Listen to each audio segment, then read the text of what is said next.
And we are live. Good evening, everybody out there. It's 8 p.m. here in Ontario, Canada. I have Andy Martens with me from Sault Ste. Marie.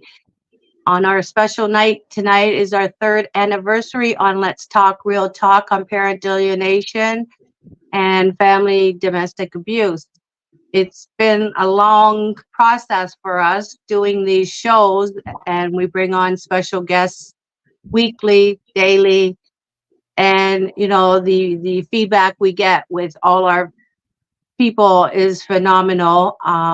Andy and I have brought families together in ways that we cannot express because parent alienation is such a hard thing to deal with, especially when we don't get to spend birthdays with our children. So Andy and I have our special guest tonight, Dolores Feliciano, on birthdays. And we're doing a month at a time. This month is July birthdays. We'll do it every month at the end. And if you have a child you would like to wish a happy birthday to, you can come on, or you can just send a message and we can post their names. So, Andy, welcome.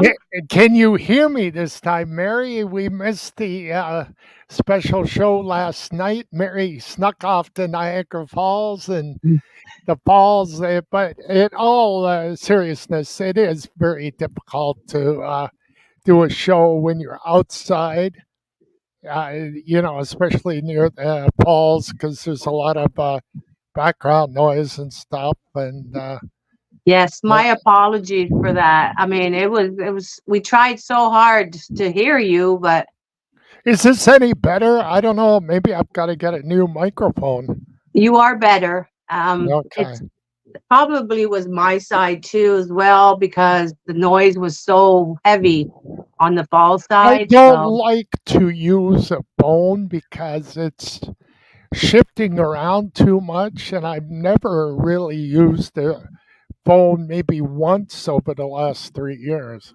oh well, we'll have to try it again next time when I go out there. But okay, so I'm gonna introduce our special All guest. right. We got Dolores back there with all her birthday props, and here I have my Molly. It was her birthday last week. It was my birthday yesterday, and it was her grandma's birthday the week before. So it's party like it's my birthday. So we're partying like it's our children's birthday out there this month. So welcome, Dolores. Thank you for coming in, and I guess you're going to be our host every month doing this. Oh, I am so delighted. Thank you so much for having me on tonight and for giving me this opportunity to do this special event every month. Every month. I too just had my birthday on Friday. Happy So birthday. Happy thank you. birthday. Happy My birthday to you apologies. too. Yeah. No, that's all, that's all right. That's all right.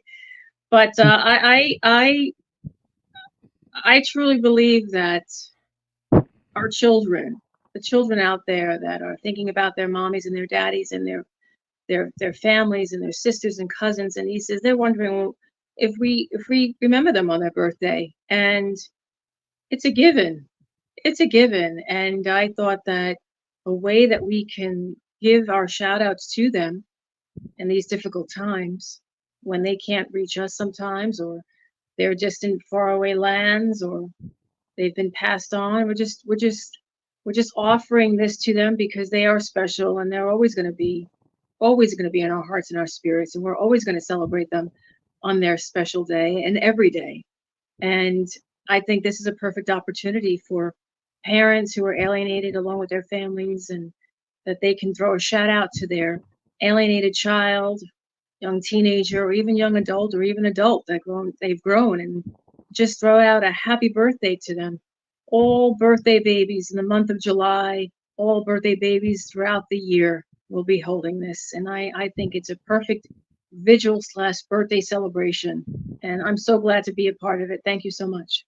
You're welcome. You're welcome. And speaking of birthdays, I want to wish my son 37th birthday.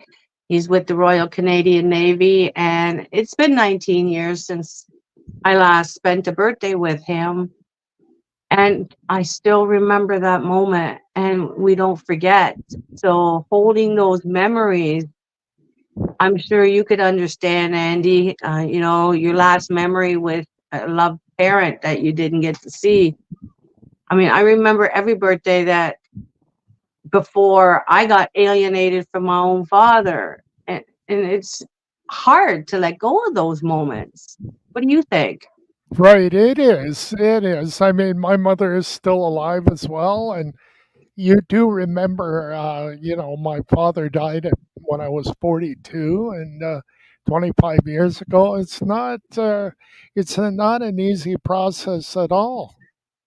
No. And the alienators want our children to forget all those things. So if we remember them, I'm sure our children remember them, but they're hurting, they want to explode inside to let it out that, yeah, I remember my birthday, my 10th or the 11th, and my special 18th or sweet 16. I mean, this is, we need to find solutions to reach out to our kids on birthdays, even though we don't get to see them. There has to be a way where we should be able to contact them, because many people don't have contact, right, Dolores? Because Oh they yes, get blocked on Facebook, the yes. emails, everything. Like the blocking system is so powerful Well, that's to why I them. feel that's why I feel that honorable podcasts such as yours and Andy's and many others out there. I do believe you don't have to let go. There is no letting go. We're always going to remember their birthdays, and they're always going to remember us celebrating their birthdays. And that's a wonder. This is the wonderful thing about media. This is a positive way of using social media so that we can reach out to them, so that parents can, grandparents can, brothers, sisters, cousins, aunts, uncles can just throw a shout out to them to make them know, to let them know that we do remember them. We're never going to forget them. They're always going to be with us. And this is a great opportunity to do so. I know my last birthday celebration to my daughter was when she turned 12. And that was just in the midst of COVID. We haven't seen her 8 years prior to that. Mhm. And I remember seeing uh, people driving around honking their horns and with balloons, and because no one could go to anybody's houses. And that's what dawned on me. I said, I'm Right. going to do a COVID birthday parade. Mhm. And, of course, with no restrictions. Of course, parents, if you have restrictions, that's something that you may have to think twice about. But when there's no restrictions, a COVID parade, I mean, you can just do any parade by anybody's house. And when she saw that, and it was a great day, whether it was raining or not, I would still have had it. I had a 6-car parade with family and friends, and all decked out to the nine. Each one had a different theme. I spent all day, all weekend, morning through the night, and I just prayed to God, dear Lord, just if you can grace me with her presence, that's all I ask, because I didn't know if she was going to be home. And lo and behold, it was a clear blue, sunny sky, crisp day, and it was phenomenal. She was Mhm. home, and she came out in awe, as if everything she may have been told about me, about her family, all the false accusations, it just looked as if they all disappeared for that one moment. And as she approached the vehicle, I had my mask on and my glasses on from the sun, and she probably didn't even recognize me. And we had the horns blowing and sirens going, and her mouth and her eyes were so wide and her jaw dropped. And I said, "It's Mama, it's me, it's Mama." And just as she approached me, maybe 2 feet in front of me, she immediately looked to the left and her head went down, just went down as if she saw something that scared her. And then I looked up and I saw walking down the street was the person that she was afraid of. And and she turned away, and I went back in the vehicle and I went around the block, and you know how parades go around the second time, and sure as that, I knew that she wouldn't be outside, and she wasn't. But The ones who were keeping her from seeing it and visualizing it and being near it, they just were outside, and it was intimidation. It was fear. She felt fear. So, but she got to see it. The brief And moment she got to see it. brief It's all moment. that And counts. Mary, it's right. And Mary and Andy, that brief moment took away so much, I'm sure, from her mind, and Mhm. just questioned everything. And she will remember that for the rest of her life. That's right. And it's any little thing that we do that to let our children know that we are here, we're going to be here unconditionally, loving them unconditionally, that no matter what, we're going to try to make it possible to be there. And at that point, soon after, I get another petition in the mail. They had fled the state. Oh, wow. And this is what they do. It's one of the tactics, alienating tactics that parents would do Yeah. to keep the other parent away from the child. It was a desperation because she was 12, and as they get older, they ask questions, Yes. and and that was just a turning point. They go to So, great lengths. oh yes, They oh stop at yes, nothing. and it's And so that's sad. why it's important that, we find somehow to reach out to them. And if we're in cases, custody cases, we need to, show the judge that this is a serious problem, that, they're taking away their glory, their happiness. That's not in the best interest of the child. No, and speaking of which, these courts, family courts, uh, they're all part of it. In, they enable parental alienation, Hmm. and the administration within those systems corrupt.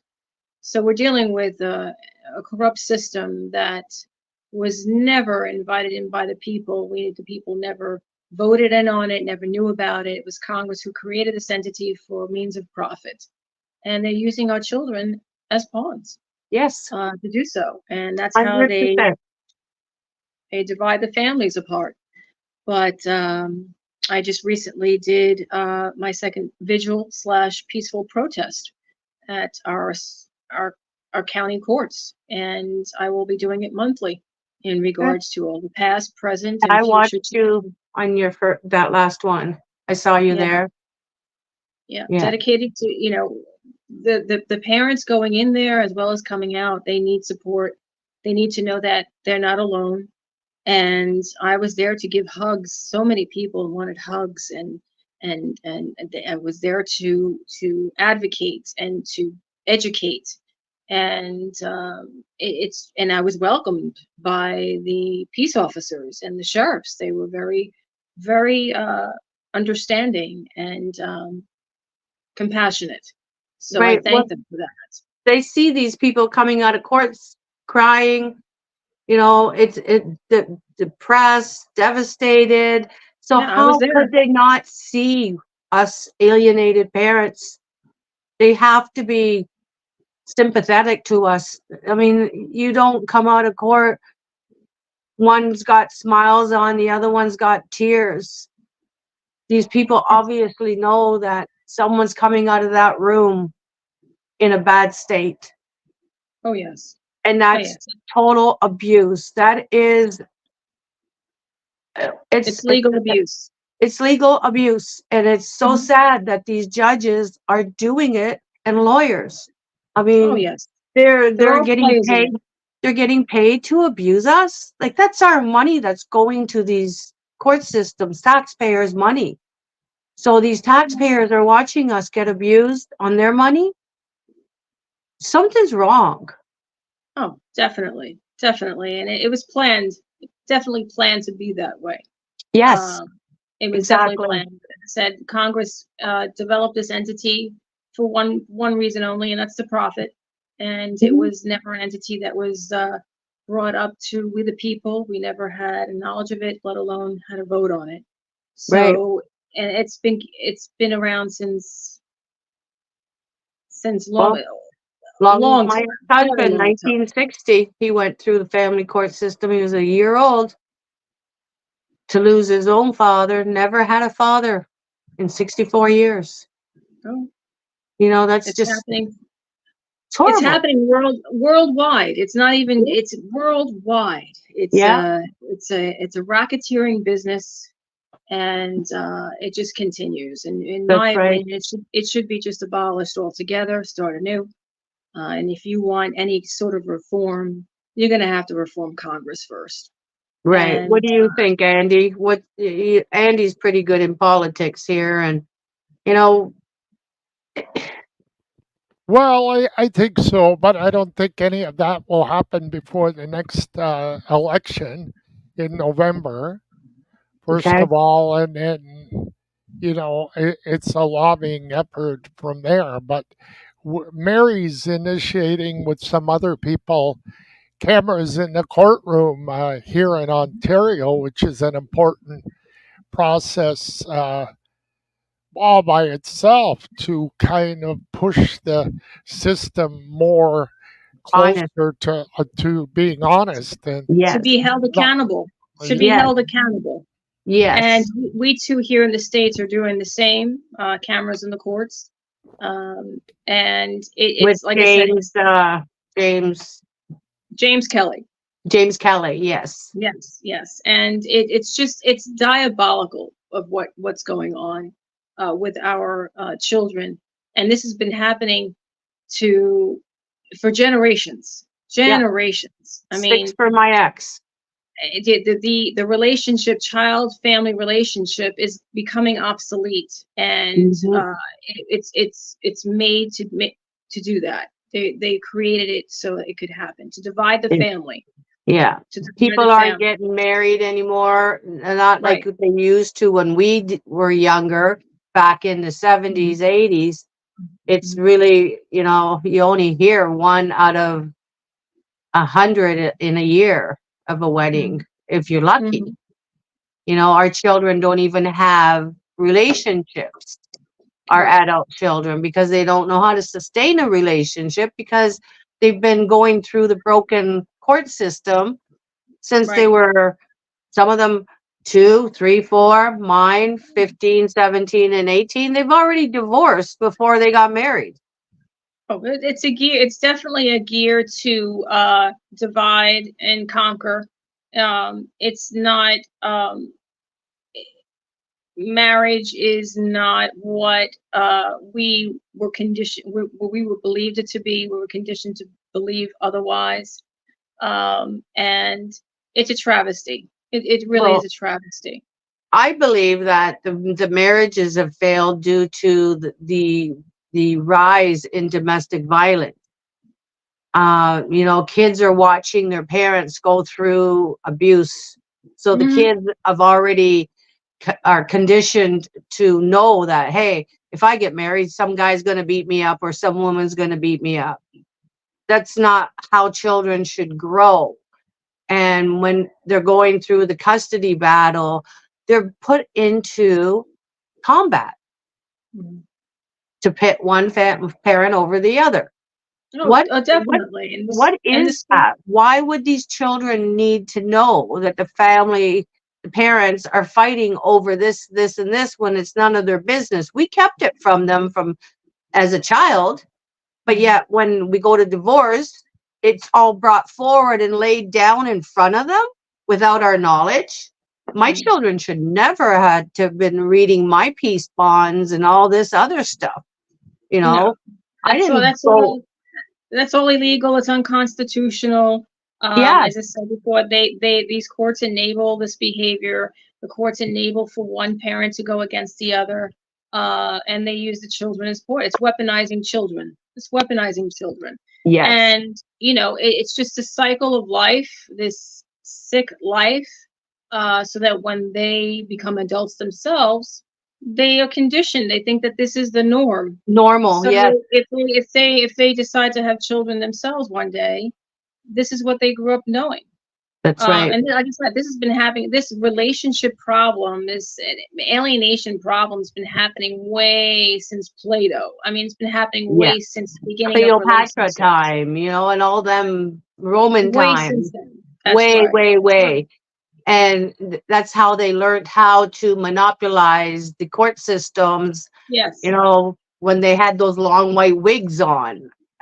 You'll do as you're told and go to Exactly. jail. That's not what we are. We're not barbaric here. No. We should be like in a regimental kind of regime that, two parents divorce, okay, 50-50. Never mind the kids. The kids are going to go to both parents. You're going to have the child for 2 weeks. You're going to have the other 2 weeks. And if you can't bring the child over when it's the other parent's time, well, you're going to be fined for it. Don't blame the other alienated parent for all the problems one creates. Right. Because, that's the problem, where the child will have to protect that one person because they don't want to be punished, because they know they're going to be spending the rest of their lives with that person. Exactly. And this is the problem. Unfortunately, the children are the ones, it's like they say that the children suffer the most, and they're so right, because generally, when a family's brought in, it's usually due to false allegations. However, alienation can begin at an early stage. It usually does when the child's very young. And sometimes even when they're pregnant. That's when correct. mine started. And so what happens is that once one is dragged into court with false allegations, then you have an open case. It's very difficult to get out. And usually it's someone who has leverage in the court system. The courts will choose the one parent who is going to continually fight, who has the most money, who will keep fighting for the child. They use that emotional, good emotional parenting protection to use it against that parent, because they know that parent's going to want to keep putting in petition. However, you do have parents or step parents who are enforcing physical, mental, emotional abuse on the children to manipulate them in order to create parental alienation. Right. And in regards to what you said, the children become, as they start early, they become afraid, and it becomes like a norm. In order to keep themselves safe, they have to align themselves with the alienator. That's right. So, That's like how I got, I was right. falsely arrested on my birthday 19 years ago. Right. I woke up in prison this morning, yes, and 19 this years is what ago. they This do. is the kind of memory I have to have, knowing that my children were used to lie to the police at 15, Yes. 17, and 18. They were dragged into something illegal because you're coercing a 15, 17, and an 18-year-old to lie to the police. Yes. So when I It's woke up in prison, the first thing I thought of was my poor children, the pain they had to go through to do this. Yes. You don't do that to kids. You don't lay false allegations and use someone else to protect you just because he didn't want to get his hands dirty. He uses a 15-year-old because he knows that kid ain't going to go to jail, or the 17-year-old. But then there's the 18-year-old that gets dragged in. He's already an adult.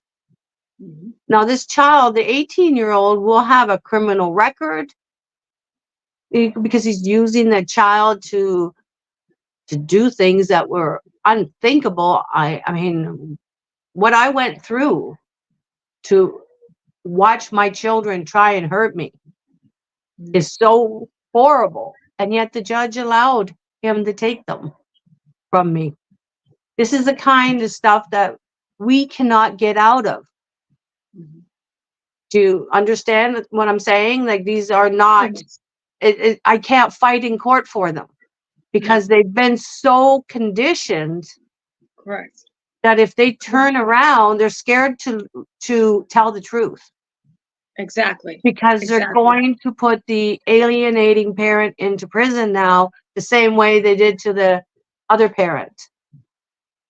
So that's why these courts need to think about when a parent gets put in prison, why that parent all of a sudden is bad out of the blue. It used to be the greatest parent in the world. It was on the teacher PTA or whatever, raised those children, birthday parties, 20, 30, 40, 50 friends, stuff like that.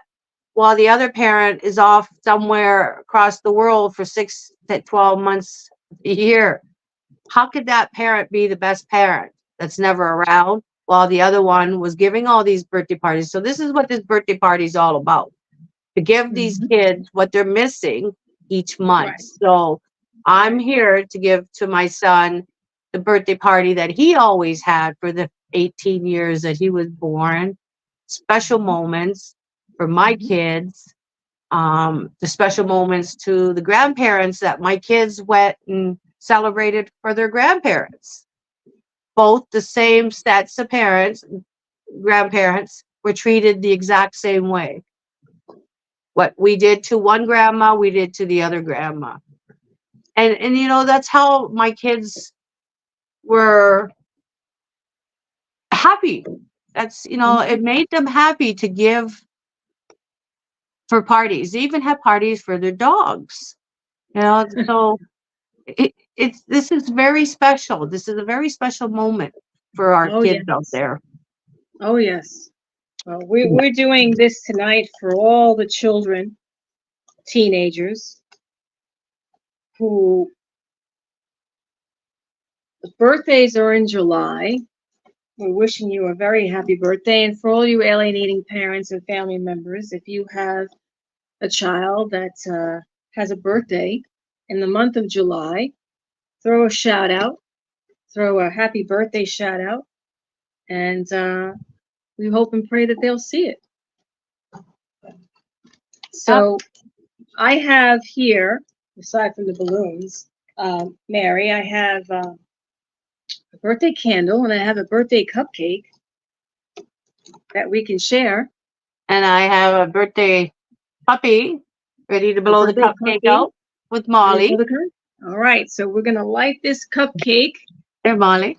All right, hold on a minute as I light it. We'll be more organized for the birthdays for next month. We're just trying this out. This is our first time. So bear with us out there, parents, because you're the one that's going to make it special for us. Hold on, and shut the fan off so it doesn't blow my hand. Okay. You'll make it special when we bring your child's name up and they will see it, because a lot of children don't believe that we are here still for them. Oh, so definitely. So we have pink for the girls and blue for the boys and the golden in between. Beautiful. So, here we go. So make a wish. Go ahead, you say it. We wish for all the children out there that are alienated to come and reach out to your loving parent and grandparents, because you are loved. Your birthdays will continue without us if this doesn't stop. But my wish is for you to have a fabulous July birthday. Happy birthday to all you children, young teenagers, and young adults whose birthdays are in July. We wish you a happy, blessed day, and always remember, you are in our hearts, our minds, and spirits. We love you. Happy birthday. Happy birthday. Thank you so much, Dolores. So we'll come back at the end of the month. It is Sunday, August 27th, I believe. Our next one. Do you want to do it in the beginning or do you want to do it at the end? We'll do it at the end. It's better at the end, because then it'll accumulate all the birthdays. I agree. Yeah, it's much easier that way. So it will be Sunday, the 25th of August, our next birthday. So any parents out there, grandparents that want to wish their alienated grandchildren or children PM. Brothers, sisters, yeah, brothers, sisters, cousins, aunts, uncles, anybody in the family. Anybody, fathers or Yes. mothers. Wishing PM that- Dolores and I, and we can do a special shout out for you. So from now till next Sunday, actually next Sunday is a long weekend, so we're not going to have a show next Sunday, but it will be the 4th of August. Sorry. Let's see. August 8th. Sorry, we'll be back on August 8th with Penny Fisher from Toronto, Ontario. Dolores, thank you from New York. Long Island, New York, you got it. and from Hamilton, Ontario, Canada. Wishing everyone a fabulous day and happy birthday to everyone out there. And Happy birthday. Happy birthday.